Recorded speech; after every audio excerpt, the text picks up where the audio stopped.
8. Mystery blister. This photo appears to show a giant blister on a man's back, which he perhaps went a long time without popping. But in reality, it's a water bubble that was attached to his back by a makeup artist. It looks like it could pop any second, and that's likely true, but the good news is that it wouldn't cause a massive outpouring of any bodily fluids.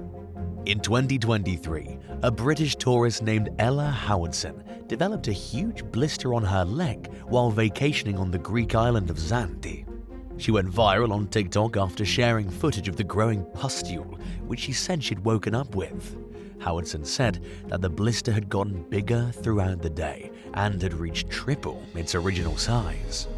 Then, after returning to Britain and visiting an expert who advised her not to pop the blister, Howardson allowed her boyfriend to pop it. But it immediately began to fill back up with liquid as soon as it drained. A month later, the young woman said that it took a while for her to start healing with the help of antibiotic cream. She was left with a round scar on her ankle, which she showed off to her followers. Several commenters told Howardson that it was a bad idea to pop the blister because she could have gotten an infection, while others told her that popping the blister is what gave her the scar she was left with. Others were curious about whether she ever figured out what caused the blister. In a follow-up video, Howardson explained that she was pretty sure she was bitten by a bug overnight after she and her friend decided to open the door to their hotel room balcony. The air conditioning wasn't working very well, so they thought it would be a good way to get some more ventilation into the room.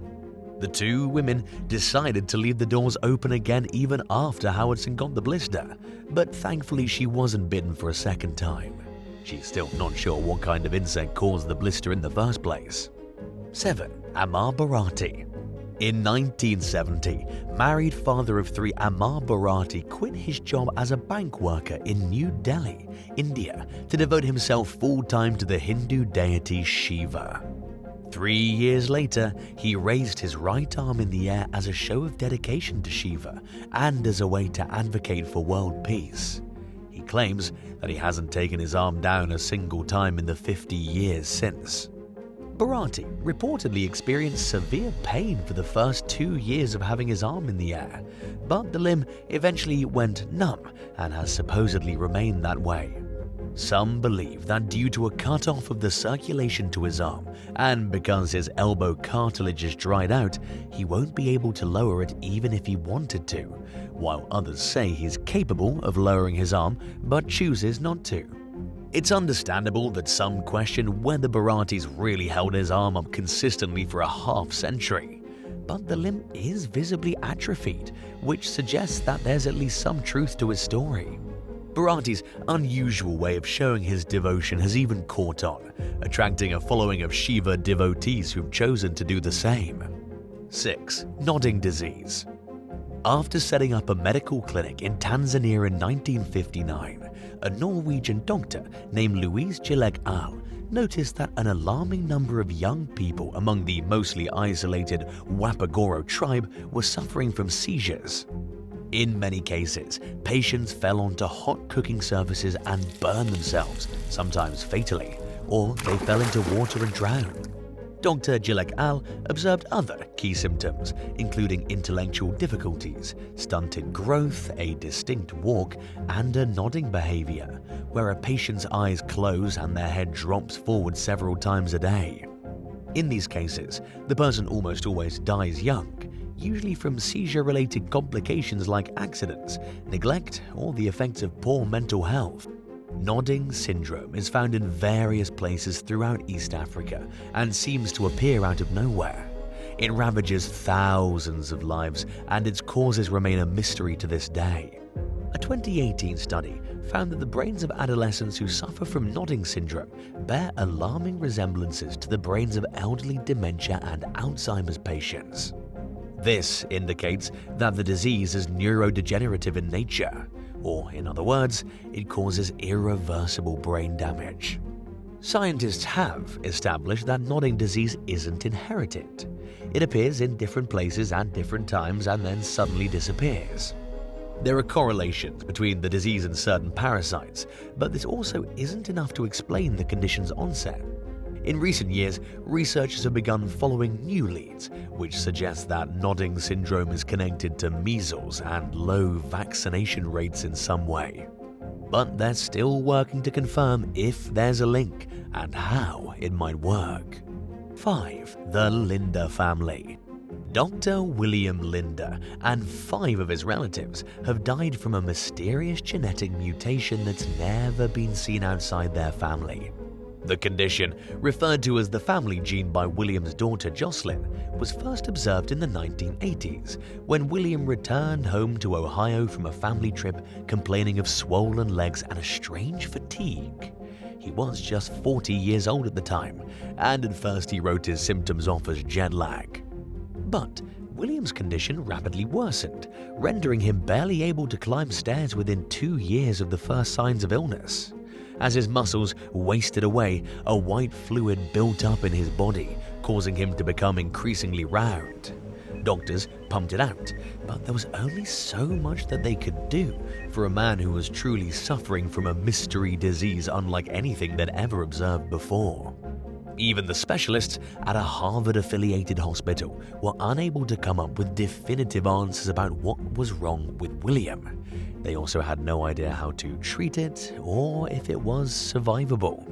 William died in 1996, less than 10 years after the strange symptoms first began. He was just 49 years old when he passed away. As he lay on his deathbed, a family member found some medical records which revealed that their uncle had died from the same sickness.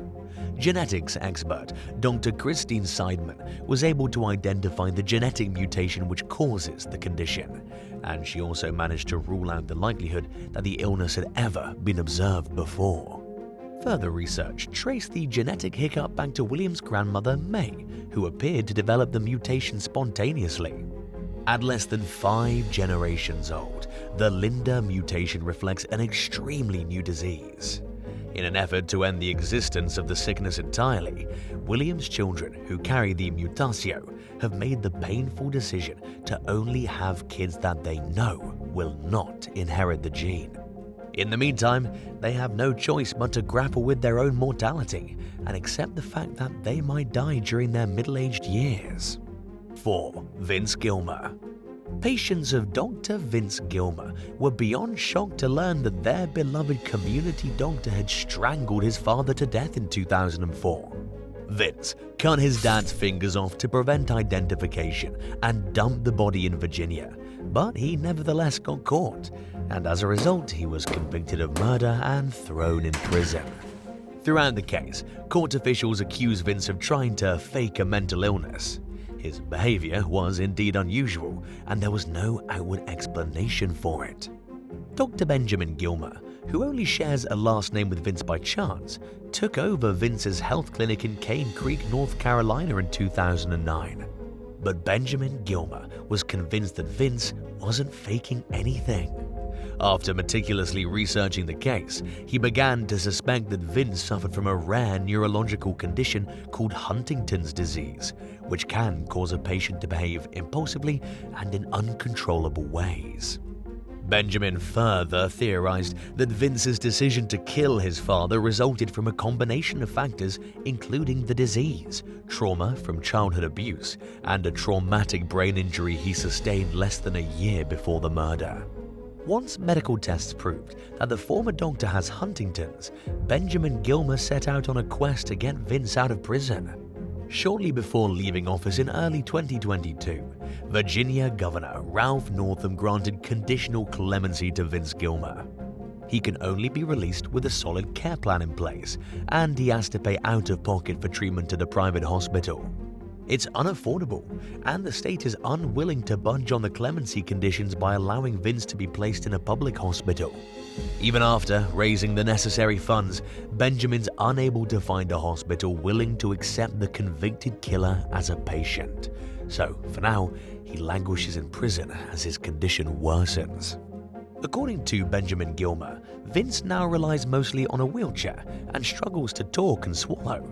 His cognitive abilities are deteriorating, and the misfiring neurons in his brain sometimes cause him to act out, resulting in disciplinary measures which only serve to worsen his health and well-being. 3. Fatal familial insomnia. Caused by a genetic mutation, fatal familial insomnia (FFI) is an extremely rare neurodegenerative disorder characterized mainly by a deadly inability to sleep. The sleeplessness is mild at first, but worsens over time. Other initial symptoms include speech and memory problems, poor judgment, and unexplained weight loss. Sonia Valab looked on helplessly as her mother deteriorated rapidly over a several-month period and died at just 52 years old. Valab told The Atlantic that before the FFI set in, her mother had been perfectly healthy, but she soon lost the ability to feed herself or walk and began suffering from paranoia and dementia. Only 28 families throughout the world carry the gene for FFI, which originated in a family from Venice, Italy, at least 200 years ago. It's in the same family of diseases as mad cow disease, which are caused by abnormally folding proteins in the brain. But unlike mad cow disease, it only spreads genetically. FFI typically sets in at around the age of 50 and is almost always fatal. When Valab learned that she had tested positive for the mutation, she and her husband Eric Minico made it their life's mission to participate as directly as possible in helping to develop treatments and, hopefully, a cure. They quit their jobs and became research scientists, and have been acknowledged by experts for making a few key discoveries, which are helping to bring science closer to a solution. There's still no treatment for FFI, but Valab believes it's realistic to think that it could become a reality within the next few decades, and hopefully before her symptoms strike. 2. Anti-NMDA receptor encephalitis. Emily Gavigan was a college student at the University of Scranton in Pennsylvania when her behavior took an alarmingly bizarre turn in early 2009. She began rambling nonsensically, became irrationally paranoid, and impulsively drove to another state for no apparent reason and without telling her family, all while she was convinced that she was being followed. After concluding that Gavigan was worried about things that weren't real, her family naturally began to suspect that she was suffering from a mental illness. But no medications or treatments seemed to help, as she was bounced between psychiatric facilities in a desperate search for answers. Gavigan eventually began having seizures and started going numb in certain parts of her body. But conventional testing ruled out any major problems, and she was briefly misdiagnosed with multiple sclerosis. In the meantime, she lost her ability to read, write, and walk. The family finally got their first meaningful lead when they learned about a New York Post reporter named Susanna Cahalan, who suffers from a condition called Antinmda receptor encephalitis, or NMDA for short. It's not a new disease, but it was only identified and given a name as recently as 2007. In layman's terms, the condition is characterized by a malfunction of the brain's NMDA receptor, which plays a crucial role in everyday activities. In many cases, NMDA goes undiagnosed in a patient because their symptoms resemble psychiatric illnesses and other conditions. But after nagging their daughter's doctor for long enough, the Gavigans finally convinced them to test Emily for NMDA, and the results were positive. The good news is that there's an effective treatment for NMDA. Unfortunately though, in Emily's case, the road to recovery was long and arduous. She credits Cahalan with raising awareness about the condition and believes that she might not have ever been diagnosed if it weren't for Cahalan's vocal activism. And now for number 1. But if you want to hear more bizarre and crazy stories, stay tuned after the video for some more content. 1. Mysterious neurological disorder in New Brunswick. Since 2015, more than 200 mostly healthy adults in New Brunswick, Canada have been stricken with an unexplained neurological disease. The patients range between 18 and 84 years old and suffer an array of terrifying symptoms, including hallucinations, memory loss, abnormal body movements, and even paralysis in some cases. Many of the people who've suffered from the mystery illness are far younger than a typical dementia patient, and they all come from two distinct areas of New Brunswick. One woman, Gabrielle Cormier, was just 20 years old when she became symptomatic in 2019, forcing her to give up ice skating and putting her in a wheelchair. Some experts suggest that the cases are being caused by the ingestion of a dangerous algae, while others believe a dangerous herbicide or some other type of environmental pollution may be responsible. Medical scans have revealed that many patients are suffering from brain atrophy, but not in a consistent enough way to diagnose them. The Canadian government has been slow to produce meaningful answers despite pledging a full-scale investigation in 2021. And for reasons that are disputed, officials abruptly halted the study and told the public that there's no evidence of a cluster of people suffering from an unknown neurological disease. But even some doctors have questioned this conclusion, especially since some of the patients are showing Alzheimer's symptoms in their 30s. At least 9 people have died from their symptoms, and while their deaths are attributed to known causes on paper, some experts remain suspicious that there are environmental factors at play, and that the country's leaders want to sweep it under the rug. 8. Zombie foot. A mother of 5 who claims to have been attacked by the UK's most poisonous spider while in the hospital is thinking about having her leg amputated. In 2017, just days after a false widow bit her twice, 41-year-old Gemma Hunter's foot swelled up, leaving her in excruciating pain. She suffered from cellulitis, a condition related to meningitis, in an inch-long hole in her right foot that was caused by the bite. The wound was still open 8 months later, and as a result, Gemma lost her employment and received a notice to vacate her residence. The only poisonous spider indigenous to England is the false widow, a relative of the deadly black widow. Its bite generally resembles bee or wasp stings. Gemma has reported that the entire ordeal really messed her life up, from losing her job as a school crossing guard to losing her home, on top of her health being in danger. She also claims the bite has landed her in financial debt, which has never been an issue for her before.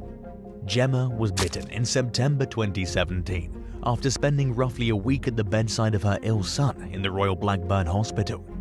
She was sitting next to him, keeping an eye on him after being admitted with terrible chest pains. Then, Gemma said she fell asleep laying next to her son's bedside with her foot propped on a chair. Earlier in the day, she'd opened a window to let a breeze in. She woke up in the middle of the night and noticed the spider on her foot. She said she'd seen it before but considered it harmless and thought nothing of it. At first, she shook her foot to get it to come off. When that didn't work, she tried to brush it off with her hand, which is when she was bitten twice. Gemma from Rossendale Borough in Lancashire, UK, has since contemplated asking doctors to amputate her zombie foot because all she wants is to return to normal life. 7. A horrible realization. At the University Community Hospital in Tampa, Florida, 52-year-old Willie King underwent surgery to amputate one of his legs in 1995. The nurse in the operating room who was reading King's file started to tremble and weep as Dr. Rolando R. Sanchez cut through King's leg. And it was at this moment that the doctor came to realize that he had started amputating the wrong appendage. And unfortunately, he concluded that it was too late to undo the damage that had already been done. According to Dr. Sanchez, he mistakenly thought he was amputating the right limb due to King's diseased leg's condition and an oversight by other medical staff. He further claimed that the wrong leg had already been sanitized and prepared for surgery by the time he reached the operating room. Before this incident, one of Dr. Sanchez's patients complained that the doctor had wrongfully cut off her toe while performing an operation to remove sick tissue from her foot. In the end, the doctor was fined and he received a 2-year suspension of his medical license.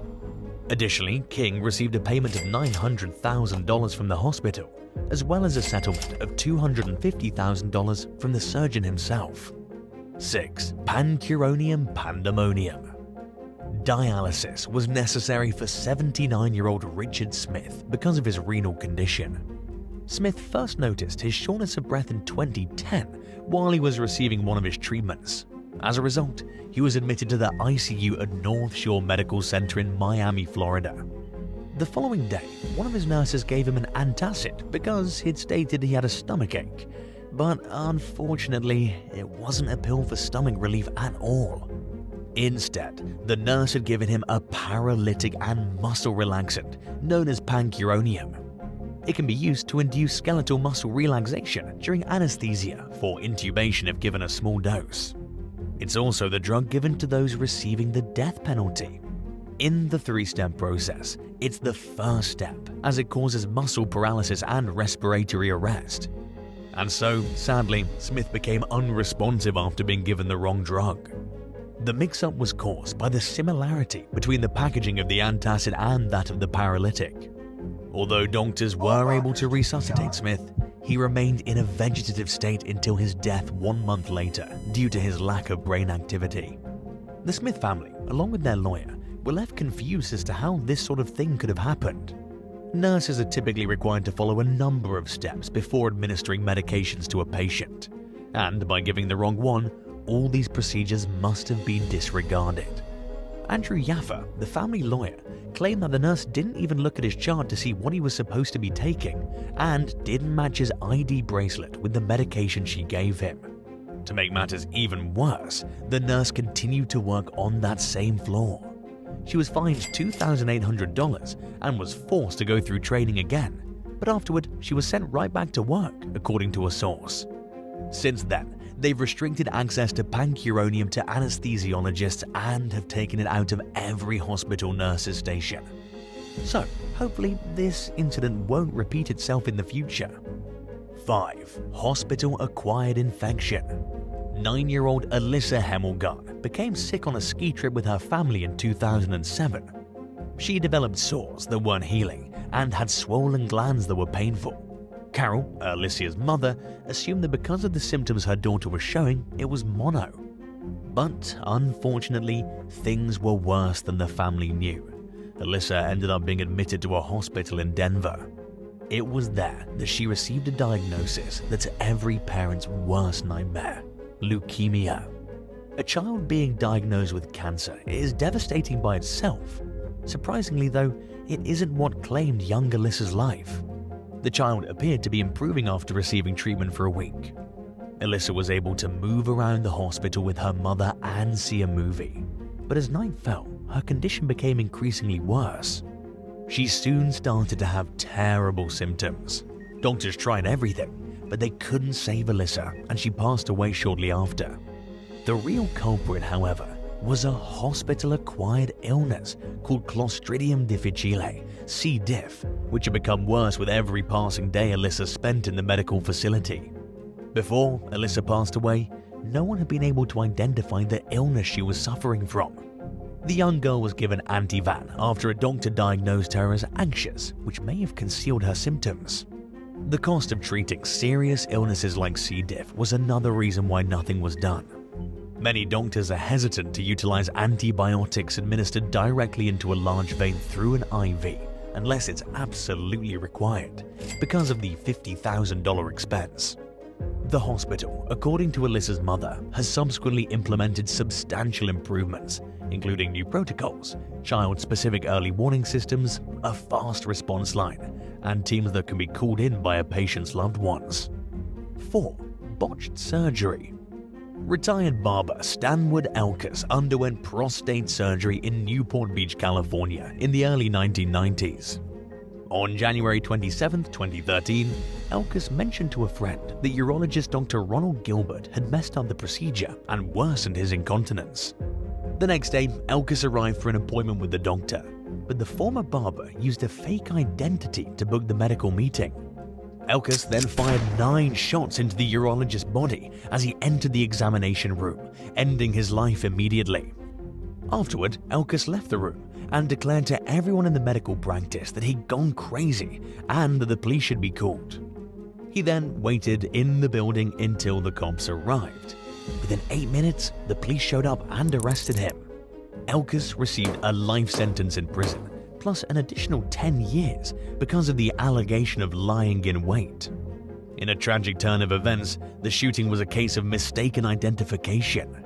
There were no records of Gilbert being present for Elkus's prostate procedure, despite the fact that the man had been employed at the hospital at the time. He'd only assisted a team of doctors with Elkus's initial diagnosis of urethral stricture, but hadn't been responsible for the botched procedure. Elkus used his insanity as a defense to the first-degree murder charge that was brought against him, but the jury found that he was in the right state of mind at the time of the murder. A lawyer for the Gilbert family further proved that Elkus started organizing his affairs the week before the shooting and was aware of the ramifications of his choices. 3. Malpractice. When Jan Lehrman was taken into the emergency room in 1978 with a broken nose, Milwaukee plastic surgeon Glenn Tucker was there to help. She required emergency surgery, so Tucker gave Miss Lehrman pain medicine and got her ready for the operation. But unfortunately, he didn't give her nose the time it needed for the swelling to go down, and as a result, Lehrman woke up in agony. Following the surgery, Lehrman visited Tucker every single week for 2 months. Eventually, she had her second surgery, which wasn't helpful, as she complained more and more of not being able to breathe. She went to visit Tucker yet again, and while she was waiting for him in the exam room, Lehrman blew her nose. To her horror, bright yellow pus was expelled from her nostrils. She expressed to him that she really felt like something was wrong, but Tucker dismissed her concerns by saying she was fine and even accused her of not wanting to get better. After that encounter, Lehrman no longer felt comfortable with Tucker, and she even feared that something might be wrong with him. Before she left his practice that day, she made a new appointment, but with a new doctor. When she went to see her new physician, he gave her a proper exam, during which he found a festering piece of gauze that had turned yellow in her nose, purportedly left behind by Dr. Tucker months before. It was this reason that Lehrman fought sinus infections and abscesses for weeks.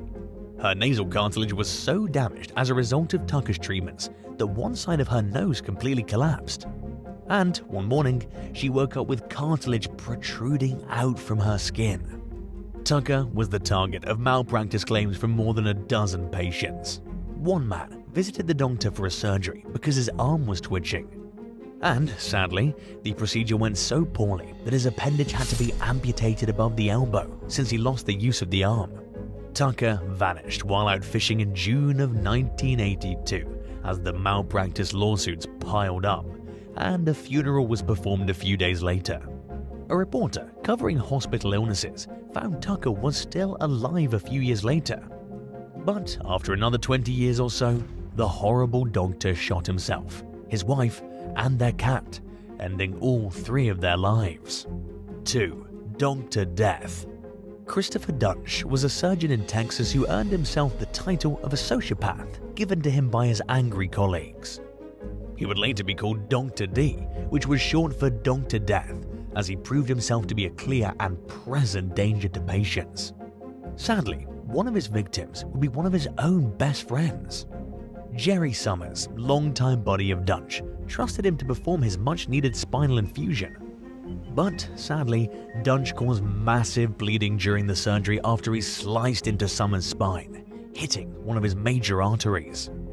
As a result, Summers was unable to move his arms or legs when he woke up. The man's ability to use his appendages was likely lost due to Dunch's decision to focus on other patients rather than getting scans to determine what was wrong with his friend. The entire incident rendered Summers a quadriplegic. The operation on another patient, Jeff Guildwell, however, ultimately ended Dunch's career. The rest of the surgical team had to physically hold Dunch to prevent him from finishing the procedure because of his bad performance. Dunch gave the family an explanation, while Guildwell lay neglected in the intensive care unit for the following 2 days. Randall Kirby, another surgeon, took over as the lead doctor for the patient. Dunch had completely botched Guildwell's surgery, which horrified Dr. Kirby. He inflicted several serious injuries on the patient, including cuts on his vertebral artery and his throat in the wrong spot. His throat wound was so bad that it had pus and saliva seeping out of it. Then, after an MRI was ordered, it was determined that a sponge had been left in his throat to fester. The Texas Medical Board initiated an investigation after learning about Dunge's history of doing operations incorrectly when Kirby reported him. And in 2013, Dunge's medical license was revoked after it was alleged that he'd injured 33 out of 38 patients. In 2017, he was given a life sentence after being found guilty of purposely hurting his victims. 1. Abduction of Joan Gaycroft.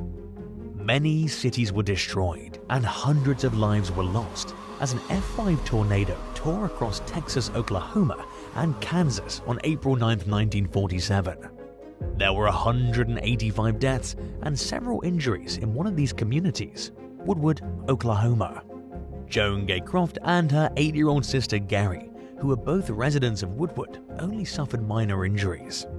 But sadly, their mother didn't make it, and their father came out of the ordeal with critical injuries. The two young ladies were brought to the neighborhood hospital to reside in the basement, which served as a sanctuary for refugees. Then, 2 unknown men wearing khaki army uniforms entered the basement sometime during the night and took Joan. The men reassured the girl that everything would be well and that they'd come back for Gary when she said that she didn't want to leave her sister. The men said that they were taking Joan to see her family after they were challenged by the hospital staff. But unfortunately, they weren't really questioned all that much and were granted permission to leave with Joan. This, of course, was a bad choice on the hospital's part, as Joan was never seen or heard from again. What's really strange about the whole incident is that everyone thought the men knew Joan because they called out her name when they walked into her room. Throughout the next few decades, the story received national news coverage, but Joan was never found. There were a few leads though, and in 1999, an editor for the Oklahoman received an email from a woman saying she was Joan. The message also stated she was living under a different identity and that her family was completely aware of it. The woman said she'd like to set up a meeting, but suddenly she stopped communicating with the newspaper and never showed up for the interview. To this day, this puzzling abduction case remains unsolved. Would you rather suffer from minor cold symptoms for 3 months straight, or be intensely sick for 3 days? Let us know in the comments down below. And if you enjoyed this video, be sure to leave a like and subscribe to the channel. Thank you so much for watching, and we'll see you in the next one. Bye.